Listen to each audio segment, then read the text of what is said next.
Hey everybody, welcome back to another episode of Kavinsky's Tutorials. Today I'm looking at Phase Monkey and more briefly Blip Box by Sketch Audio. So Sketch Audio is the same developer as Uda, Audio Symmetric, and Zoa, and a few other apps as well. But he started this new project now, same dev, different name, called Sketch Audio. So these are the first two apps that he's releasing. They're being released on the same day, which is why I'm going to look at them both in this video. Now, I've got 5 copies of either Phase Monkey or Blipbox, depending on what the winners want, to give away. Details, as usual, are in the pinned comment at the top of the YouTube pinned comment section. All right, so Phase Monkey is a phase distortion synth, and Blipbox is a drum synth. And you can see, I love the interfaces, by the way, love them. This is just exactly the sort of thing I really, really like. Very simple, really clean, modern looking layout, lovely color choices. Simple but beautiful. This is really my style. So I love the look of these, but I really, really love the sound. So let's first just take a listen to something that I put up a few weeks ago. Put up a video saying something like, okay, I'm beta testing this app at the moment, really love it. Here's an example. So I will take a little listen to a shortened version of that, what it sounds like, and then in a minute, I'll do a walkthrough and a few more demos of presets and stuff like that of both of these apps. So in this particular demo, we're just listening to 5 different phase monkeys being played here in my host, AUM. Okay, have a listen and I'll see you in a minute.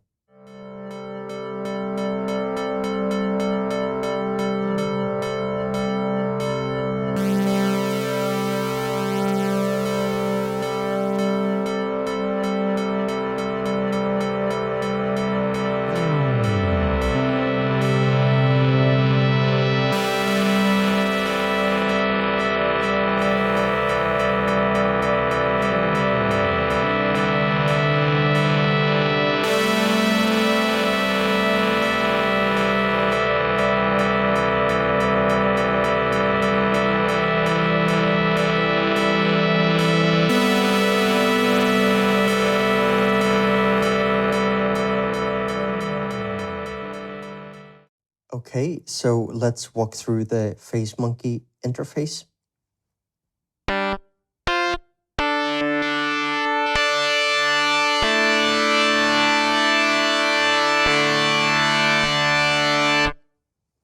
Love these kind of sounds. All right, now up here, preset manager. Very simple preset manager. Preset manager could be a bit more sophisticated. No user subfolders or anything like that. But anyway, here is where you choose your presets, save your own user presets, whatever. I could just save this, type in a name, blah, blah, blah, save. Okay, now it appears in user. But again, no categories, no tagging, nothing like that. So a very basic preset browser. But look, I love the look of this app. It's just beautiful. Beautiful UI. Really love it. So phase distortion synth. So that was something developed by Casio back in the 80s, I think it was. And what you have is a few oscillators. So here we choose the oscillator waveform shape. And we've got a detune button here. And so we're basically choosing the waveform shape for the main oscillator. There are actually 2 identical copies of the main oscillator. And then we can use this to detune them, and we'll listen to all this in a second. Shape controls the brightness. Mix controls how much of the modulating oscillator we hear in the mix. Here we control the modulating frequency of that. Here we control the type of modulation, ring modulation or noise. Here we control the nature of the detuning. Is it a fine detuning or a coarse detuning? Now, if we look at the oscillator types, when you look at them, there might be a few things here that you might be scratching your head. What exactly is that? So if we click up here, we get into a settings menu that I won't go over in this video, but you can get a quick look and everything's explained in the manual. You know, there's a bunch of stuff that will save per preset, like whether it's polyphonic or retrig, legato, and so on, okay? Different things that you can assign: mod wheel, pitch bend, range, you know, set velocity targets, and so on, aftertouch, right? So it could potentially be a very expressive synth if you want to set all that stuff up. But here I just want to click through to the manual, and I want to go right down to this section about the oscillators. And here, okay, this is where you can see the oscillator types, right? So saw, square, pulse, double sine, saw, pulse, half saw, half square. Then there are 3 resonant waveforms, which are crude but clever emulations of a resonant filter. Each has its own character: resonant saw, resonant triangle, and resonant trapezoid. I'm not even sure how to say that. Okay, so that's what those are, these resonant type ones. So let's just take away, if we put the mix up like this, then we'll just be hearing the main oscillator.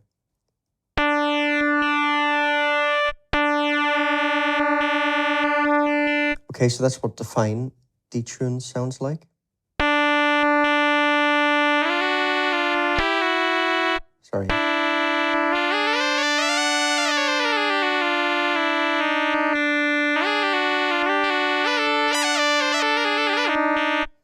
So you can see that could be something pretty cool to modulate, okay, with an external LFO as well.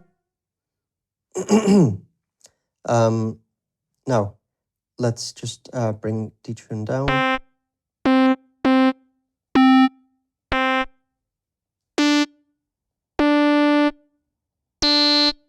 So you hear that resonance there. Bit abrasive, right?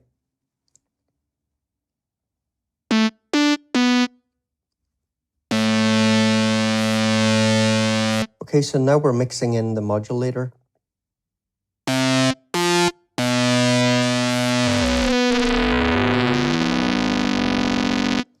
And that's where we play with the frequency of that. And it's set on the ring modulation type here. I can change it to noise. That's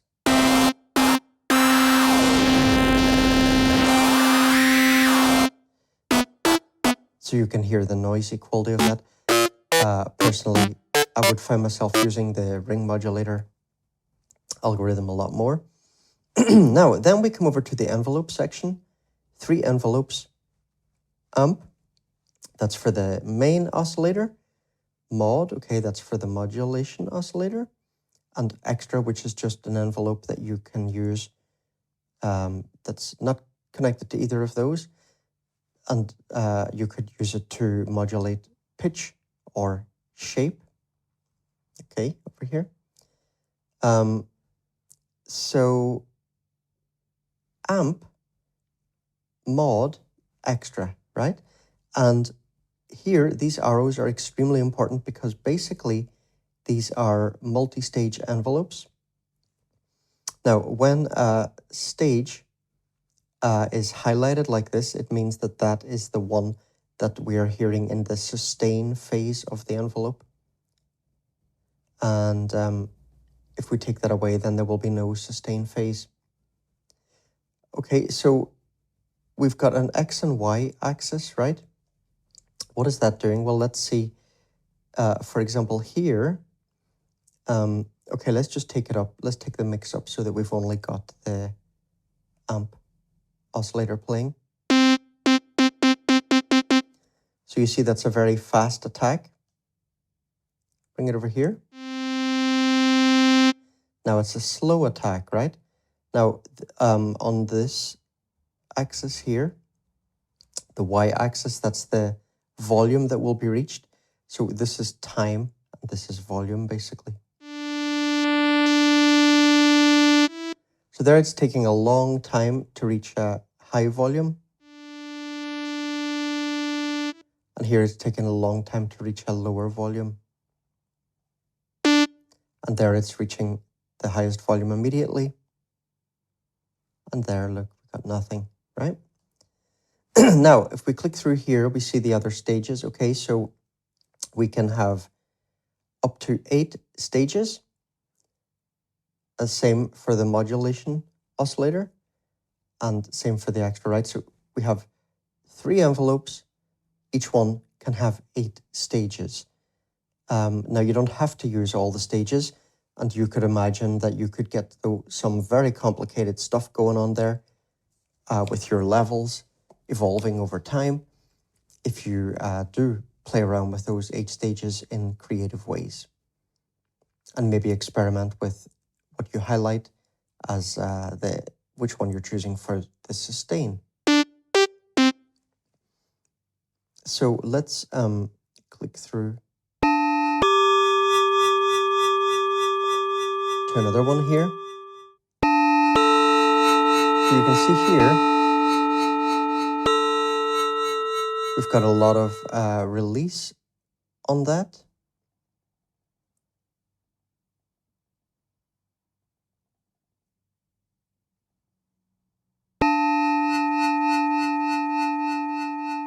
So if we wanted a shorter release, we would move this over. See?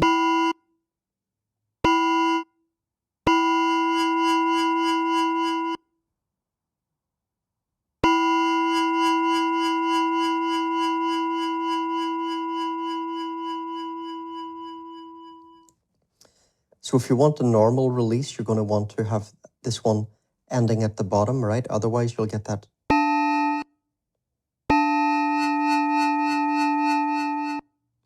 just sudden cut off that sounds very unnatural. I mean, you might want it like that, but probably not.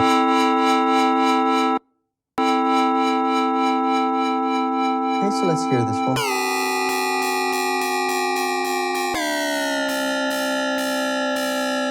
So do you hear this panning effect here?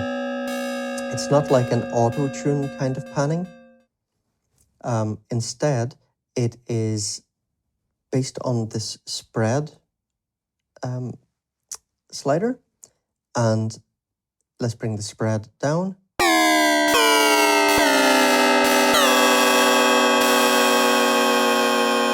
So you see here, there's no spread. There's no kind of panning going on. But here, what it will do is, let's say, for example, maybe I play this note. It'll randomly assign it maybe to the center, maybe somewhere to the left, somewhere to the right. The more we raise this, the more extreme that can get. And that panning position will be chosen at the moment that you play the note.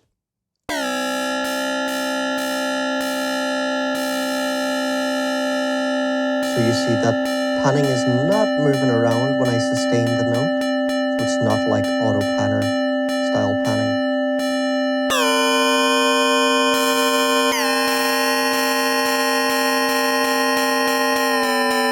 So there you heard we have 3 notes, each one panned slightly differently and keeping that panning position for as long as they're pressed.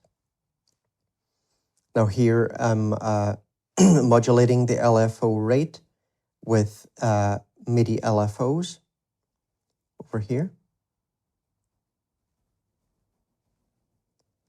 It was this third one, wasn't it? Right.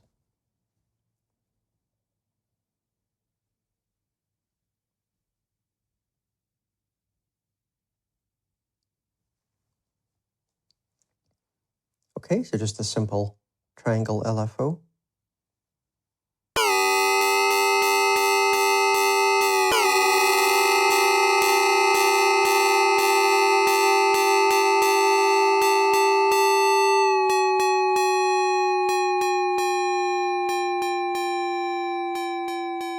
Now, actually, we didn't really play around with these envelopes modulating pitch and shape, so let's just jump back and check that a second.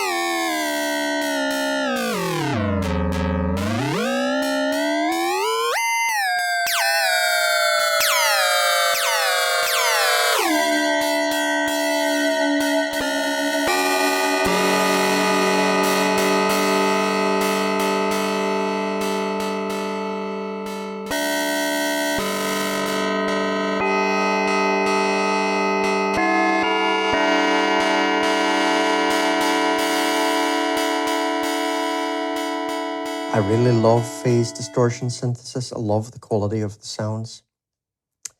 Okay, so coming back to the LFO, we got a few different LFO types here. Rate, depth, and delay. Delay is just how long it will take after we press a note for the LFO to start modulating it. So here there would be no delay. Now let me just take that off for a second, yeah.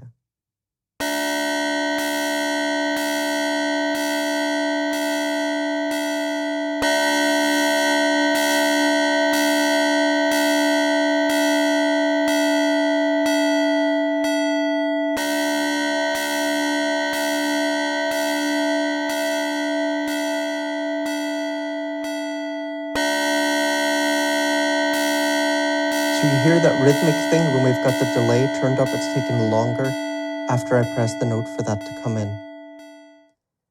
So here the LFO is controlling shape. This is what that sounds like on pitch.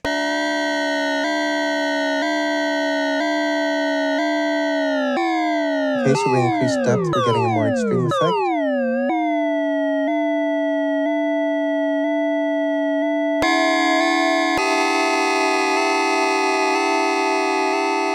And level.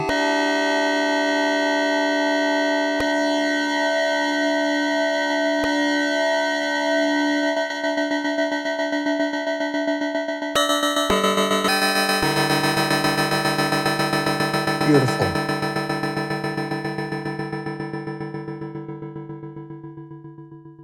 So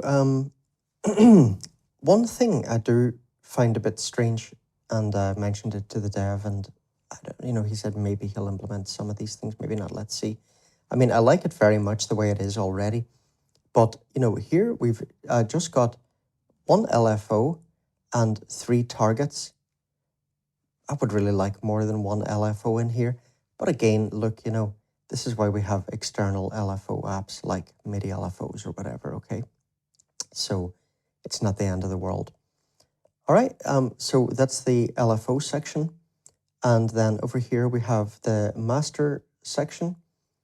Now here we have a portamento control. So at the moment it's off. Let's turn it on and turn this up a little bit. And here it's set to fixed rate.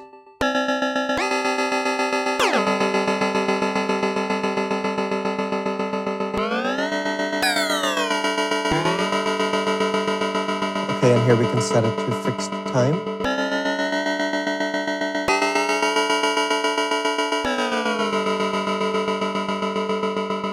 Let's just turn it off again.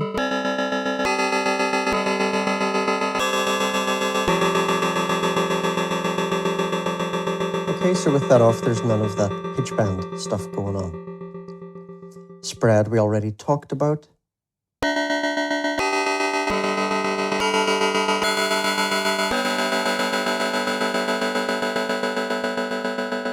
Panning each note slightly randomly. We've got a nice sounding chorus here. Excuse me, my voice is a bit funny today.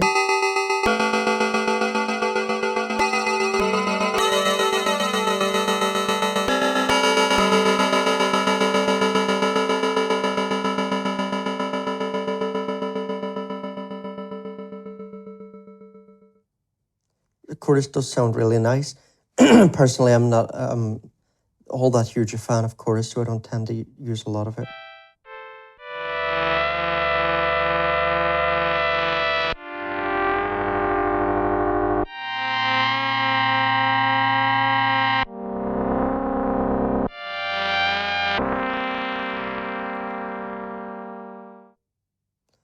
Okay, so if you see here, you see it's set to a retrig.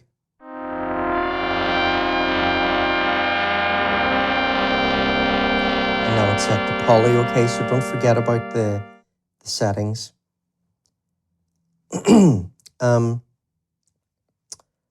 Okay, what else? Okay, over here, we just got our main gain level.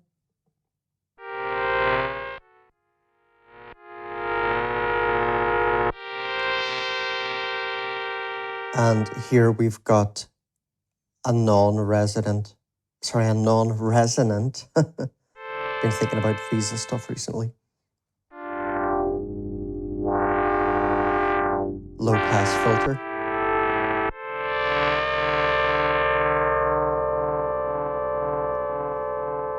So look, that's it. Absolutely beautiful, isn't it? Now, I'm going to just look very, very, very quickly at Blip box. Now, you can see here, okay, MIDI note 35 is triggering this pad. Here we're seeing the setup for that pad, the way the oscillators are set up, the envelopes effect, which is a distortion effect, the filter section, and so on. And so all these things will change, right, as we play different pads.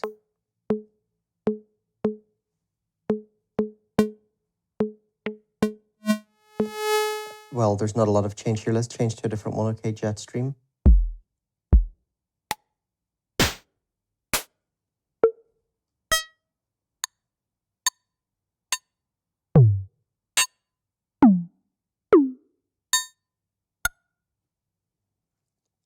Let's try another one.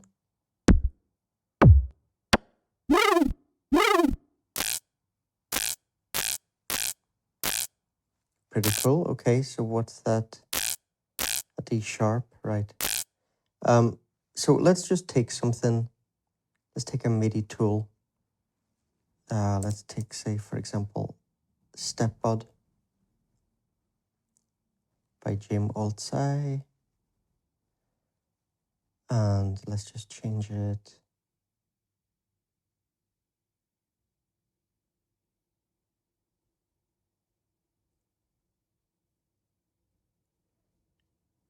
D sharp. Minimum octave. Okay. Let's channel it in there. Let's change the rate. We just change the BPM actually.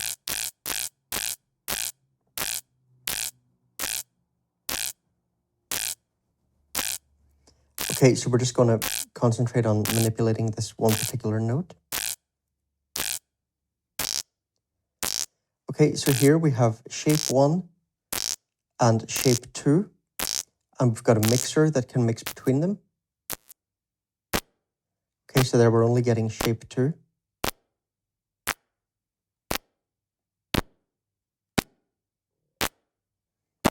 Pitches for the different shapes.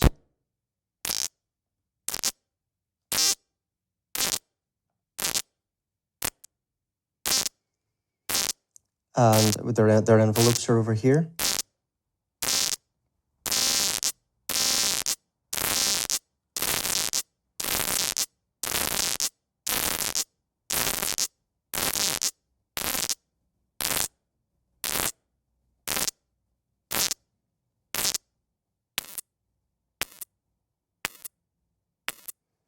Okay, now here we've got this tight envelope.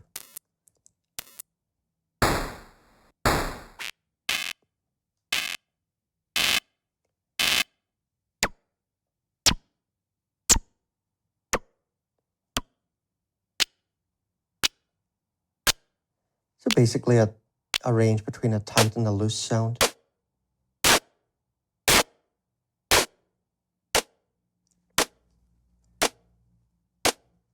Okay, now here we've got cross modulation and frequency modulation, and two modulation types, static and dynamic.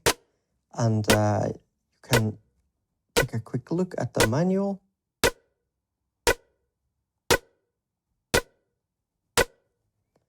Just pause that for a second. Okay, so first of all, okay, cross modulation. This is oscillator 2 modulating oscillator 1, so we can control how much modulation there is. Frequency modulation, FM, okay, the amount that oscillator 1 modulates oscillator 2. Then the type, static modulation uses the oscillator outputs directly. Dynamic modulation uses the outputs post-envelope, so after the envelope. This results in less intense modulation when the envelopes are low.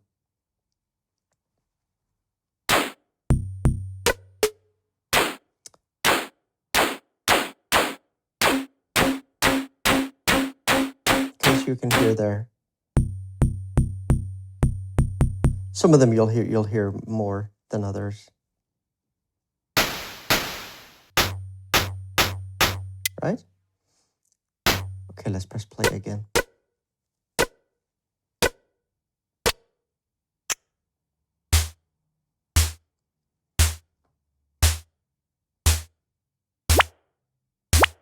So let's just have a little bit of a play around here.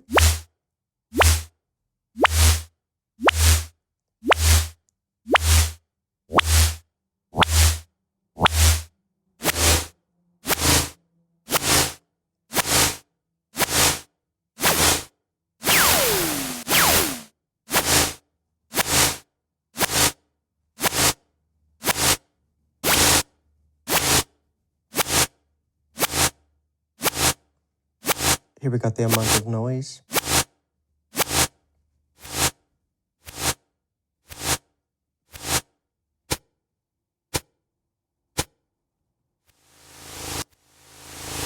Okay, the slow attack, fast attack.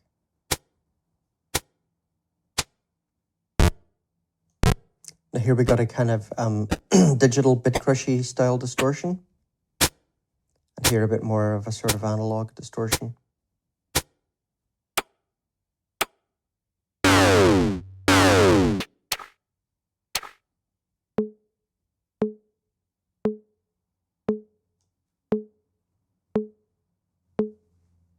Now you'll notice, by the way, neither of these has any reverb built in. I'm totally fine with that. Don't mind at all. So filter cutoff, resonance, and the filter type going from low pass to band pass to high pass.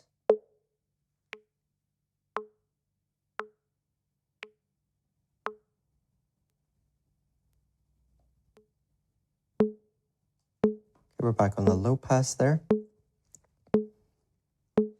Master gain.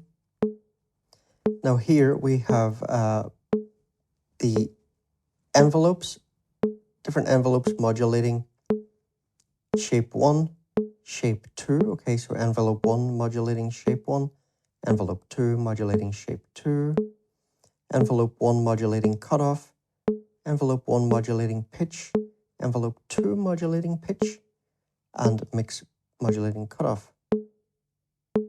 So let's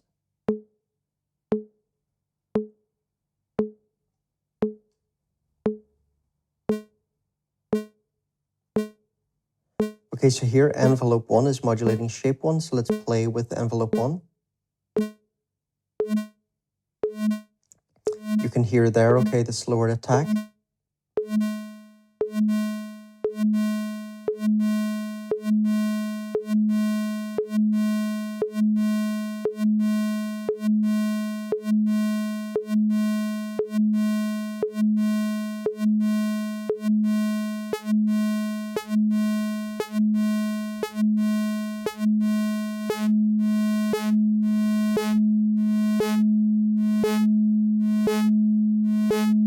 So really, you know, playing with these can get very interesting. You can get some really cool rhythmic things.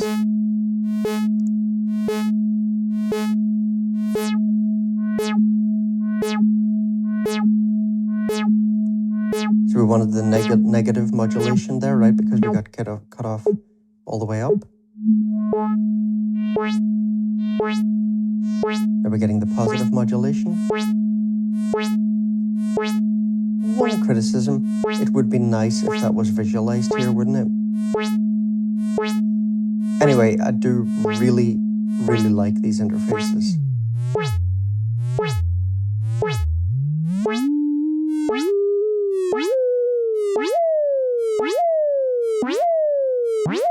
Both of these apps are just brilliant for people who love experimentation.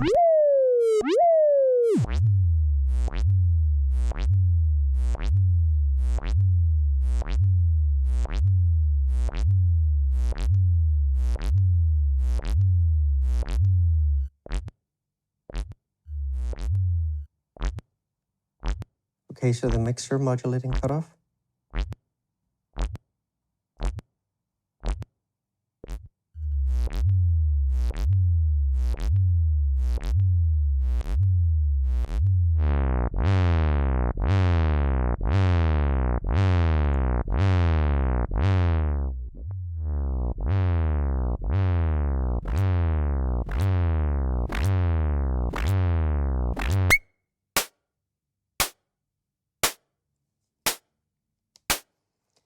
Crazy. So yeah, I'll stop there. I'm sure plenty of other people will be making videos. There'll be a lot more demos of the presets and so on. I think we've already covered a lot of ground in this video. Now, don't forget, everyone, that you've got the chance to win 5 copies of any Sketch Audio app. So at the moment, there are only 2, right? So it's going to be Blipbox or Phase Monkey. And again, the instructions are in the pinned YouTube comment. And you'll also find stuff there, very useful stuff like a link to make donations to me, book one-to-one classes with me, stuff like that. Anyway, I hope you enjoyed the video and I'll see you in the next one. Take it easy, everyone. Bye-bye.